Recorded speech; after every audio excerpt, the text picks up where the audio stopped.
नमस्कार, खबर दिन भर में आपका स्वागत है। मैं हूं शिवेंद्र शुक्ला। इस बुलेटिन के माध्यम से आइए नजर डालते हैं दिन भर की खबरों पर।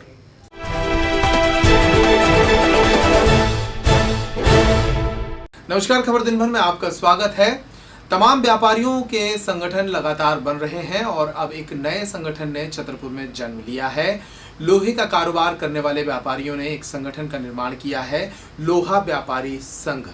ये संघ लोहा व्यापारियों के हितों की रक्षा के लिए बनाया गया है। छतरपुर के रेलवे स्टेशन के सामने स्थित एक होटल में लोहा व्यापारी संघ की पहली बैठक का आयोजन किया गया और इस दौरान सुधीर अग्रवाल को लोहा व्यापारी संघ का अध्यक्ष बनाया गया।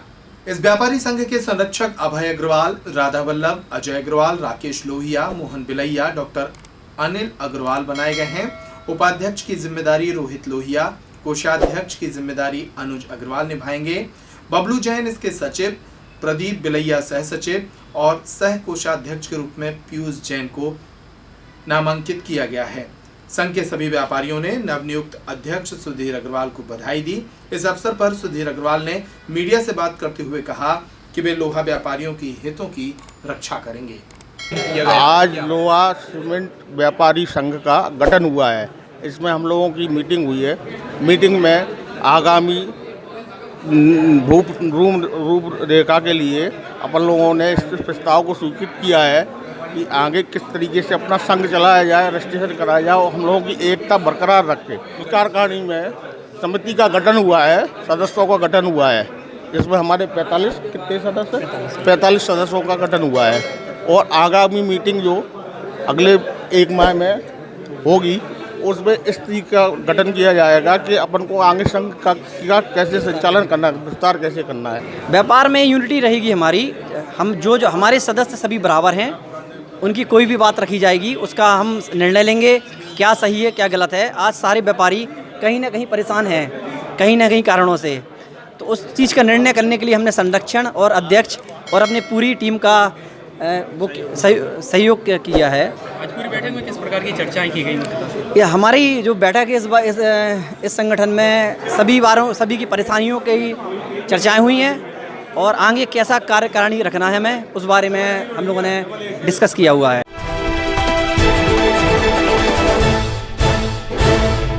नमस्कार, खबर दिन भर में आपका स्वागत है। छतरपुर के पन्ना रोड पर स्थित नरसिंह मंदिर में श्रीमद् भागवत कथा का आयोजन किया जा रहा है।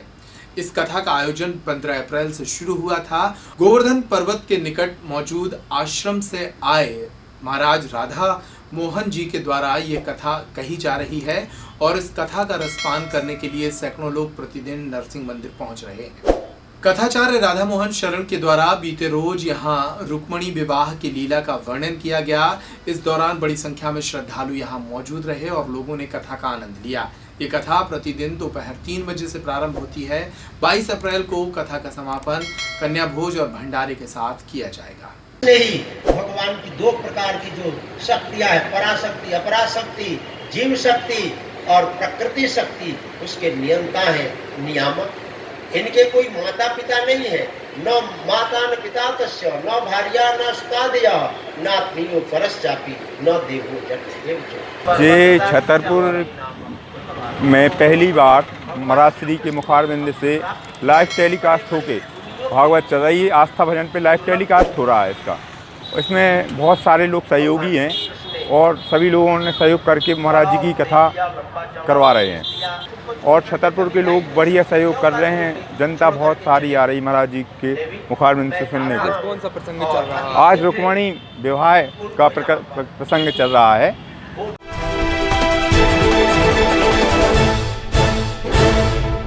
नमस्कार, खबर दिन भर में आपका स्वागत है। पैप्टिक टाइम पर इस वक्त की बड़ी खबर आ रही है। छतरपुर पुलिस ने सटई थाना पुलिस से संयुक्त कार्रवाई की है मिलकर और इस कार्रवाई के दौरान अवैध शराब बनाने वाली एक फैक्ट्री को पकड़ा गया है।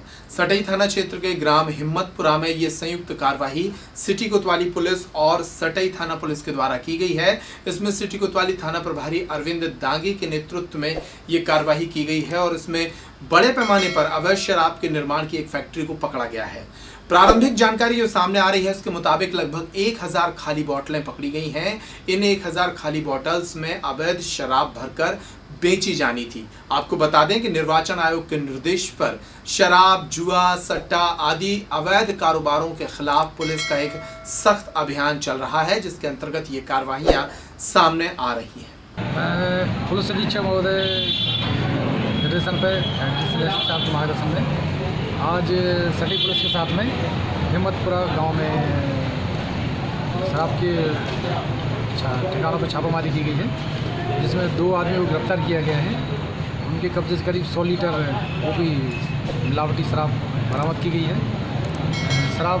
नकली जो शराब बनाते थे उसके लिए जो खाली क्वार्टर के इस्तेमाल करते करीब 1000 क्वार्टर, और नकली लेबल, नकली शराब के ऊपर ढक्कन ऊपर लगाने वाले होलोग्राम, शराब के ढक्कन सामान बरामद किया गया है, और नकली शराब बनाने के सामान बरामद।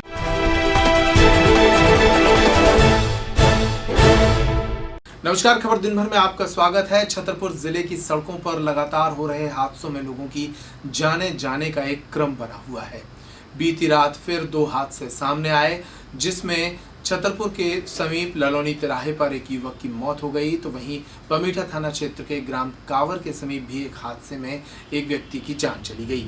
बताया गया है कि ललौनी तिराहे पर रात करीब 1 बजे एक सड़क हादसा हुआ, जिसमें एक लाल रंग की कार ने एक बाइक सवार युवक को कुचल दिया। बाइक सवार का नाम सोनू पाल बताया गया है। इस हादसे में सोनू की मौके पर ही मौत हो गई।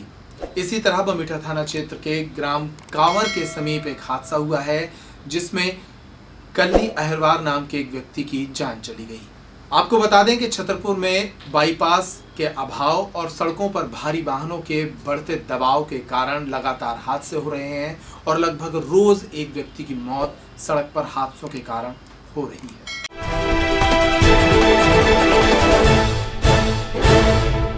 नमस्कार, खबर दिन भर में आपका स्वागत है। इस वक्त की खबर को देखते हैं।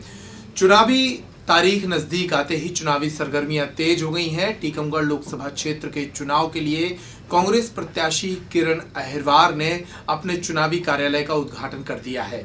छतरपुर के कांग्रेस कार्यालय से ही चुनावी कार्यालय की गतिविधियां ऑपरेट की जाएंगी। किरण अहिरवार इस मौके पर छतरपुर पहुंची और उन्होंने छतरपुर के कांग्रेस कार्यालय में मीडिया से रूबरू होते हुए अपनी बात रखी। इस मौके पर किरण अहिरवार ने कहा कि वर्तमान सांसद जो कि भारतीय जनता पार्टी से प्रत्याशी हैं, डॉक्टर वीरेंद्र कुमार, एक निष्क्रिय और सजावटी सांसद के रूप में पिछले 10 वर्षों से जनता के सामने रहे। इसके अलावा उन्होंने मीडिया के कई और सवालों के भी जवाब दिए। आज हमारे छतरपुर का कार्यालय का उद्घाटन हो गया है, और इसी खुशी में मैं यहाँ पर आई हूँ आप लोगों के बीच में। और अब ये चुनाव हमारा प्रचार बिल्कुल जोर पकड़ रहा है, और इसके बाद में अब हम रुकने वाले नहीं हैं, और चुनाव बहुत जोर शोर से चालू होने वाला है। क्या मुद्दे रहेंगे? मुद्दे हमारे पास बहुत सारे हैं, क्योंकि पिछले सांसद जी ने यहाँ पर 10 सालों में कोई काम नहीं किया है। तो हमारा सबसे बड़ा मुद्दा है पानी का। पानी की समस्याएं यहाँ पर बहुत ज़्यादा हैं, तो इसलिए पानी की समस्याओं को हम दूर करेंगे।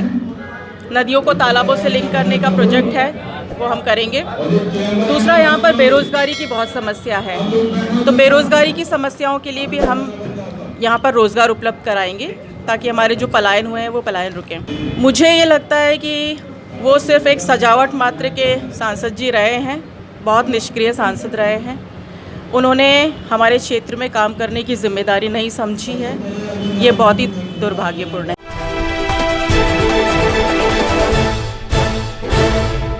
नमस्कार, खबर दिन भर में आपका स्वागत है। छतरपुर के जिला अस्पताल में अंगों की सड़न के कारण एक महिला पिछले 2 दिनों से जानलेवा तकलीफ को झेल रही थी। आखिरकार छतरपुर के कुछ समाज सेवियों की मदद से इस महिला को उसका घर मिल गया है। टीकमगढ़ जिले की रहने वाली ये महिला कलावती कुशवाहा पिछले 2 दिनों से मीडिया के जरिए सुर्खियों में आई, जब मीडिया के कैमरों ने दिखाया कि किस तरह कलावती कुशवाहा का एक पैर पूरी तरह सड़ चुका है, उसमें कीड़े पड़े हुए हैं और अस्पताल प्रबंधन उस पर ध्यान नहीं दे रहा है। उसे कोई जिला अस्पताल छोड़ गया था, लेकिन उसका इलाज नहीं हो पा रहा था। मीडिया के माध्यम से जब ये जानकारी सामने आई तो शहर के कुछ समाज सेवियों ने इस महिला की मदद की और सकुशल उसे उसके घर पहुंचाया। अब महिला की तबीयत स्थिर है। आज उसके पिताजी आए थे और हम लोगों ने उनके पिताजी को सुपुर्द कर दी है उनकी बेटी, और पिताजी बहुत ही खुश हुए। और जो गाड़ी गई है वो अपने जो कृष्ण यूनिवर्सिटी के कुलपति अपने ब्रजेंद्र गौतम जी के द्वारा गाड़ी गई है, टीकमगढ़ पहुंच चुकी है महिला। और किस किस के प्रयास रहे इसमें? आप पूरे सभी मीडिया बंधु लोगों के प्रयास से और समाज सेवा वाले लोगों के प्रयास से वो महिला अपने पिताजी से मिली और पिताजी बहुत खुश हुए और उनको बहुत ही अच्छा लगा कि हमारी बेटी 2 महीने के बाद घर पहुंच रही है। हमको जो है सूचना ऐसे मिली कि पेपर कल हमने देखा, भास्कर हम लोगों ने बताया, तो हमने उसमें देखा तो हमने कहा वो तो बोलती है, साइड से उसका पूछ नज़र नहीं आ रहा था, लेकिन ये पता था कि पाँव में जख्म घर में पर भी था थोड़ा सा, और ये है थोड़ा सा मानसिक डिस्टर्ब थी वो।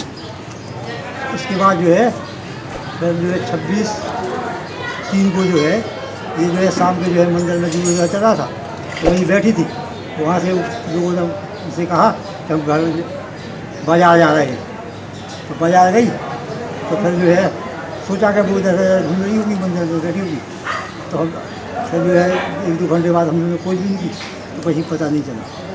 फिर जो है जब छतरपुर मिली यहाँ पहुँची तो आपने कैसे संपर्क साधा, कैसे नंबर मिला? हमको क्या है, हमारे एक मोहल्ले में जो है मनु नाम के सोनी नाम का लड़का है, तो व्हाट्सएप पर उसमें तो उसने फ़ोटो देखी हो उस पर, तो उसने वहाँ जो है जानकारी दी तो उसने जो है बताया, उसमें फ़ोटो भी देखी तो हम लोग चले। अब आप कैसा लग रहा है आपकी बेटी गुमी हुई बेटी? ऐसा लग रहा सर जैसे जो है भगवान ने दोबारा से मदद तो ये कि वो तो यादगार मदद थी, तो भगवान का जो है जो मानवतावादी जो है इतना काम किया है उसके लिए जो है उसका कोई जो है मूल नहीं चुका सकता। बहुत बड़ी पहल की है और हम तो हमारा भगवान से यही दुआ कहते हैं तो भगवान सभी लोगों को जो है इस प्रकार की भावना उत्पन्न करे।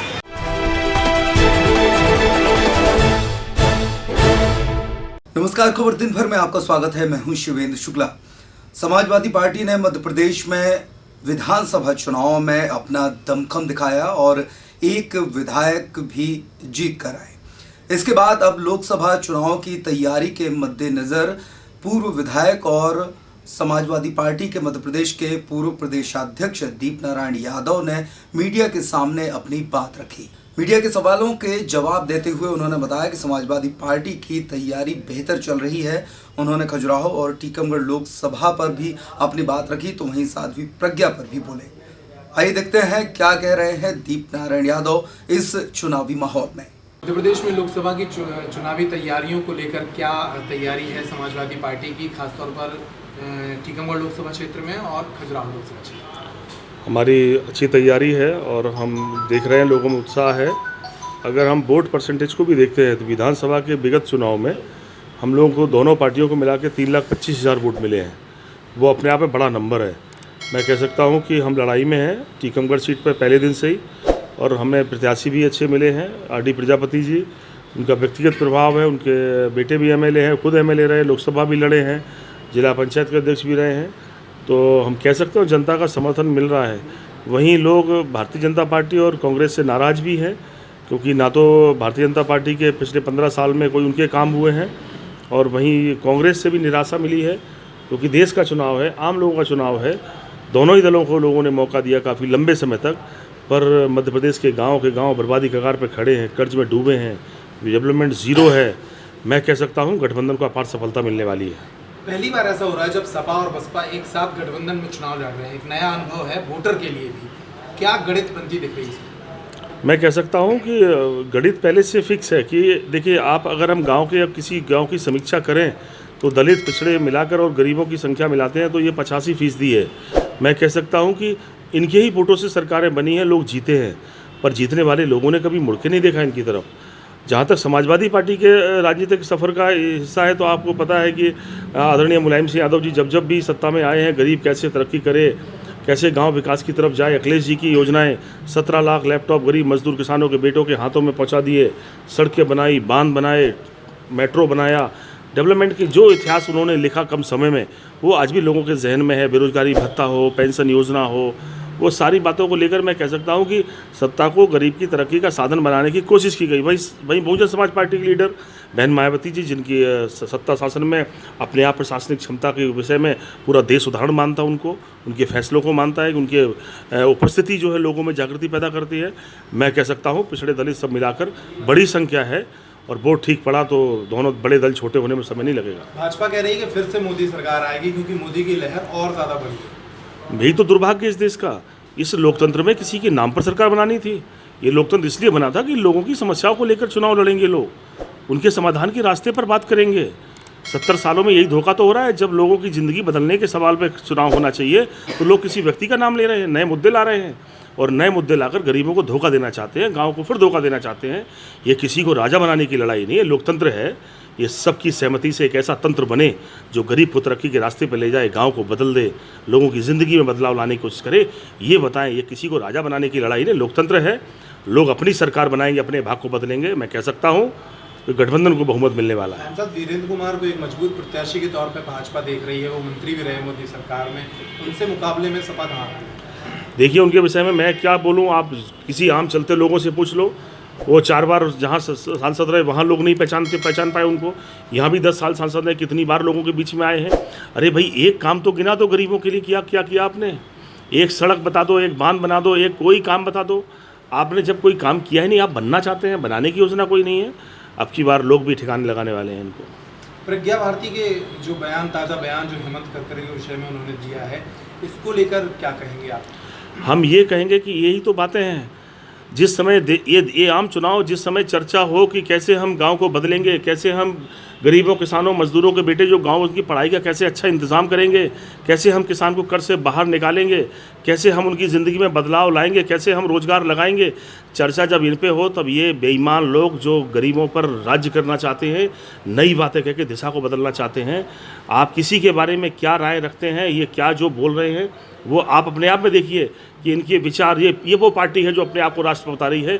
एक पुलिस का अधिकारी जो अपनी ड्यूटी निभा रहा है, उसके विषय में इनकी क्या राय है? कम से कम ये चिंतनीय है, ये चिंता करने योग्य है कि राष्ट्रवाद का सर्टिफिकेट बांटने वाले लोग किस स्तर पर गिर गए हैं।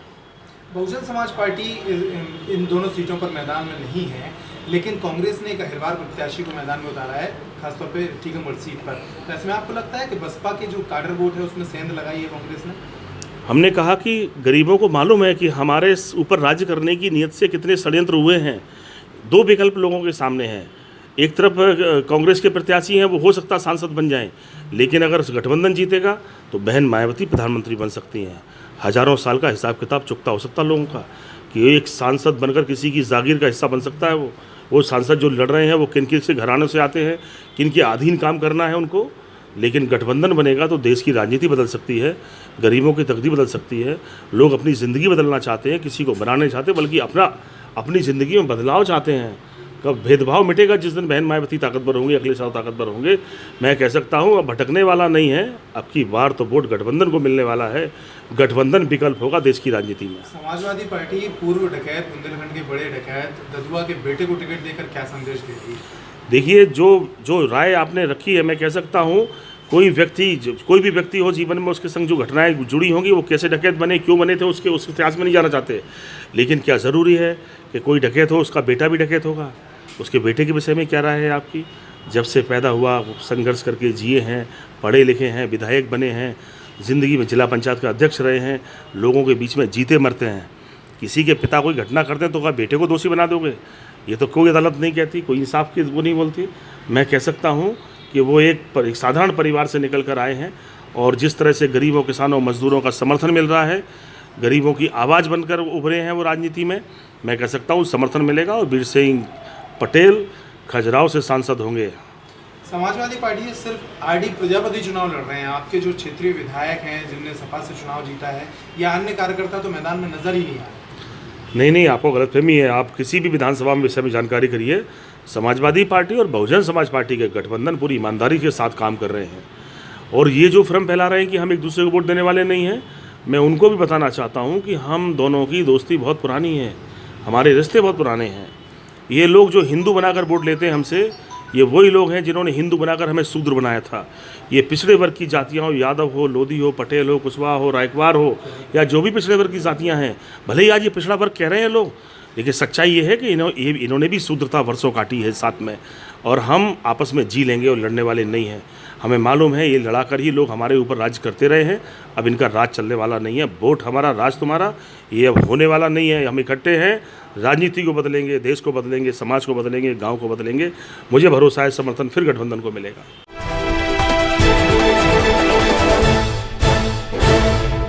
नमस्कार, खबर दिन भर में आपका स्वागत है। मैं हूं शिवेंद्र शुक्ला। भगवा थाना के अंतर्गत आने वाले एक गांव की एक महिला द्वारा पुलिस अधीक्षक को ज्ञापन सौंपा गया है, जिसमें भगवा थाना में ही पदस्थ एक आरक्षक पर दुष्कृत्य का आरोप लगाया है। महिला ने मीडिया को जानकारी देते हुए बताया कि लगभग 3 महीने पहले भगवा थाने में पदस्थ राजेश वंशकार नाम का एक आरक्षक उसके घर आया। उसने अपने आप को रिश्तेदार बताया, जिसकी वजह से उसे घर में बिठाया। उसने पति और बच्चों के बारे में पूछताछ की। महिला के द्वारा ये बताने पर कि उसके बच्चे नहीं हैं, उसने दवा देने की बात कही, और उसके बाद जब वापस 6 दिन बाद लौटा तो उसके साथ एक शख्स और बाबूलाल अहिरवार भी था। इसके बाद राजेश वंशकार द्वारा दुष्कृत्य करने का आरोप महिला द्वारा लगाया गया है। साथ ही साथ बाबूलाल अहिरवार पर उस पूरी घटना का वीडियो बनाए जाने का भी आरोप लगाया। साथ ही ये कहा गया कि अगर उसने किसी से भी कहा तो वीडियो वायरल कर दिया जाएगा। महिला का ये भी कहना है कि अविनाश ठाकुर नाम के एक शख्स द्वारा भी धमकी दी गई थी। हमें ये परेशानी है कि 3 महीना पहले एक राजेश वंशकार हमारे घर आया, बोलने लगा हमें कि आपके पति कहाँ हैं। हमने कि वो घर नहीं है, वो बाहर गए हुए हैं। तो कहने लगा कि आपके बच्चे, हमने कि हमारे बच्चे नहीं हैं, और कहने लगा कि हम आपको ऐसी दवाई देंगे जिससे आपके बच्चे हो जाएंगे, आप अपने पति को मत बताना। तो फिर इतनी कहकर वो चला गया। फिर उसके बाद 5-6 दिन बाद आया बाबूलाल अहिरवार और राजेश वंशकार, दोनों आए एक साथ और कहने लगे कि तुम्हारे पति कहाँ हैं। हमने कि वो बाहर गए हुए हैं। तो कहने लगा कि चलो हम तुम्हें दवाई देते हैं। उसके बाद वो हमें अंदर लुभा गया, हमारे साथ ज़बरदस्ती गलत काम किया। गलत करने के बाद हमने उसे कहा कि हम जा रहे हैं रिपोर्ट डालने, तो हमको जान से मारने की धमकी दी गई है। और कि बाबूलाल अहिरवार ने हमें वीडियो दिखाया कि जी है तुम्हारी वीडियो और हम आपकी चैनल पर डाल रहे हैं। तो फिर हम डर गए बहुत, और डरने के बाद हमने कहा कि हम किसी को नहीं बताएंगे, ना हम अपने पति को बताएंगे, ना किसी ना पुलिस में जाएंगे कहीं भी। तो हम फिर उसके बाद वो लोग चले गए। फिर बाबू अहिरवार एक बार हमारे घर आया, बोलने लगा हमसे कि हमें आपसे मिलना है, और फिर हमने कहा कि हम आपसे मिलने के लिए तैयार हैं, लेकिन आपको हमारी जो आपने हमारी वीडियो बनाई थी वो हमें वापस करने पड़ेंगी। तो उसने मुझे कार्ड दे दिया और कहने लगा कि हमें तुमसे मिलना है। फिर मिलने के बाद वो हमसे मिलना ही चाह रहा था कि हमने शोर मचा दिया, वो भाग गया। फिर उसके बाद हमारे घर 2-3 बार आया, एक अविनाश ठाकुर आया हमारे 2-3 बार, रिवाल्वर लिए हुए, और हमको मारने की धमकी दी गई कि कहीं थाने में जाओगी रिपोर्ट डालने तो हम तुम्हें जान से मार देंगे, तुम्हारे पति को जेल में फंसा देंगे, कहीं रिवाल्वर के हाथ न या कहीं। क्या गलत काम का वीडियो भी वायरल किया गया? जी सर। आज कहाँ आपने आवेदन दिया है? हमने यहाँ छतरपुर में दिया है। क्या आप चाहती हो, किस तरह की कार्रवाई चाहती हो? हम न्याय चाहते हैं, जो हमारे साथ हुआ है वही उनके साथ होना चाहिए। खबर दिन भर में आप देख रहे थे दिन भर की खबरें। जिले भर की खबरें लगातार देखने के लिए बने रहिए पैप्टिक टाइम पर। इस बुलेटिन में फिलहाल इतना ही। नमस्कार।